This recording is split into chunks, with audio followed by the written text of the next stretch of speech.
I've spent many hours playing Helldivers 2 since the release date. In my opinion, so far this is the best game of the current year. Liberation of other planets, countless missions and enemies from bravest imagination, all in the name of democracy and freedom. Sure, it's not perfect, but still the most American game that you'll find. What is that all about? Let's find out together.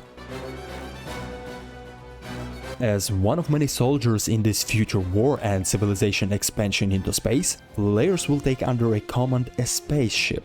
We will talk about it a bit later. Join a party of 4 or try it solo. You will have an opportunity to exterminate all insects on other planets or face Terminators, aka automatons, in order to bring peace and prosperity to our kind.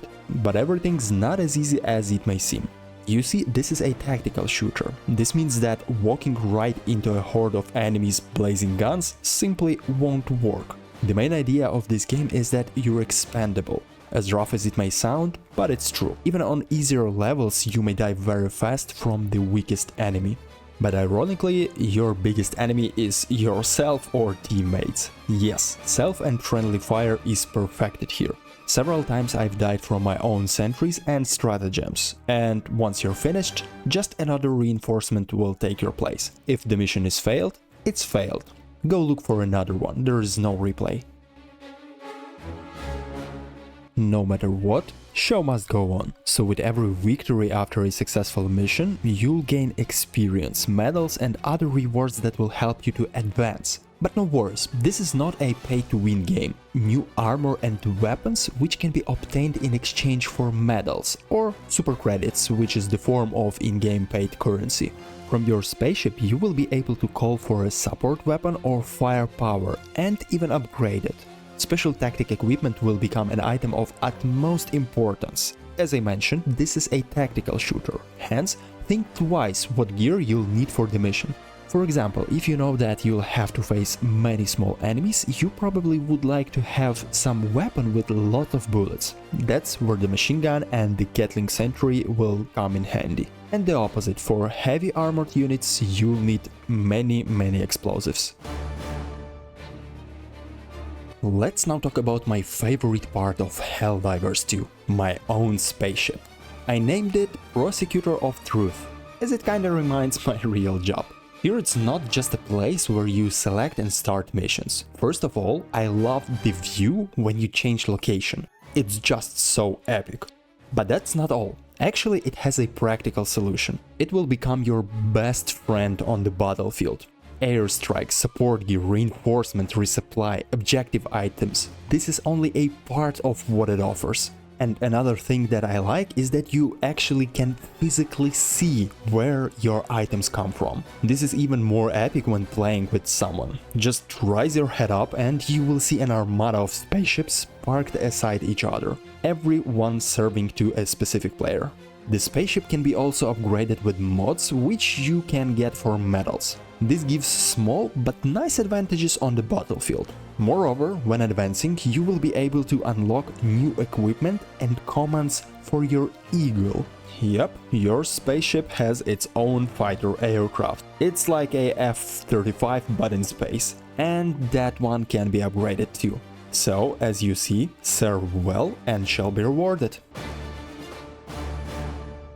As for the in-game currency, you can buy it with real money, but also just exchange for medals or even find them on the battleground. For this money you can buy more armor and weapons, but it won't give too much of an advantage over the regular ones that you can get with higher rank. Sure, it will look a bit cooler, but still. Armor is just divided into 3 levels: light, normal and heavy. This makes the perfect balance in the game. Personally, I earned some super credits while playing, but I haven't found anything interesting for me to spend on. Stock armor is fully sufficient for me and great guns can be unlocked with higher levels. The same goes for the spaceship, upgrades and stratagems. At first, I was quite disappointed as I thought that it can be played only with friends. It's quite expensive, so none of my friends have bought it yet. But I'm gonna show you a way how to play with random people. It's very easy. As it appears, the same problem was with the first part of Helldivers, and the solution is pretty much the same. Go to settings and from there just disable cross-play. That's it. After that, when selecting a planet and difficulty among missions, you'll see some pictures of other players. If you're fast enough to connect before they depart, you will be able to join somebody's lobby.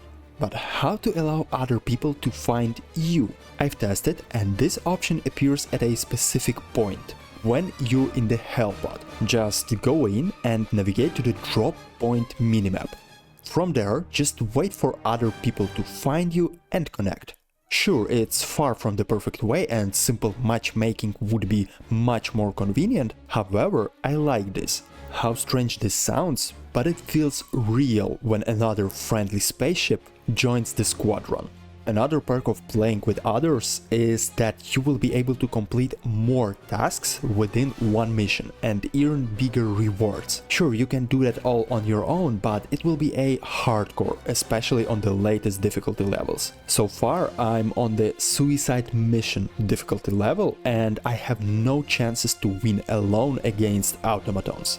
At least until I unlock a personal shield generator at level 20. Last but not least, it's just more fun to do things together. But as I told you, be careful with friendly fire, as any action can end you or teammates. Starting as a new recruited cadet, you will make your career and advance to higher ranks, which will unlock armor, weapons, spaceship upgrades, gear and much more. This will allow to pass more difficult missions. Every victory will add up to a total online progress. You will be one of the many soldiers playing together globally to bring American democracy to other planets. There's global progress for every sector and planet. The more objectives you complete within a harder level of difficulty, the higher your contribution to the overall percentage of progress. So the game cheers you up to gain more and try harder for the common good. Let's now talk about the least pleasant but the most funny thing which is present with every big and small game: bugs. Not those bugs that will try to kill you, but technical bugs. First of all, I assume that the game release was very successful. Game servers just crashed on the first day. At that point, I thought that this is the end and a great game will die at the very beginning. Luckily, this was fixed very fast. New updates, events and content are being added to the game very often, so I can surely say that developers are supporting this game as it should be.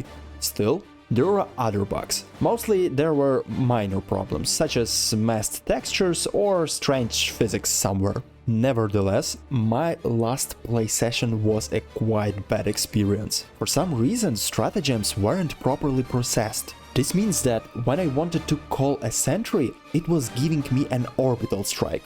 Amid intense fights, this is really annoying and frustrating as you simply can't get a job done. And I accidentally killed my teammates due to this. And my teammate killed us because of this. Moreover, the game was kinda slow. When pressing some action button, it would think for 2-3 seconds before executing the command. So I couldn't pick up the gun or gear on the run, which is very important. Lately there was a small update, so I guess this is fixed by now, but still. Sure, such things are expected on the release of the game of such level, and I'm sure that developers will do their best to polish the game and make it as perfect as it could be. So I wouldn't be worried about this. To keep things short, I can say right away that this is a very good game. Something fresh, well made and meaningful. It may seem like just a looter shooter, but I assure you it's not. The world out there is developing and changing regardless if you're playing it or not. You're part of a space army. When a soldier sleeps, the war doesn't stop. Oh, and the sound when you turn insects into a biomass. I just love to rain bullets on them. It's kinda relaxing after a long study or workday. So yes, it is fully worth the coin and I see further to play it. As you can see on my channel, I posted some gameplay videos about it, so you can see everything. Still, I'd recommend trying it yourself. Thank you all for watching this review, see you soon!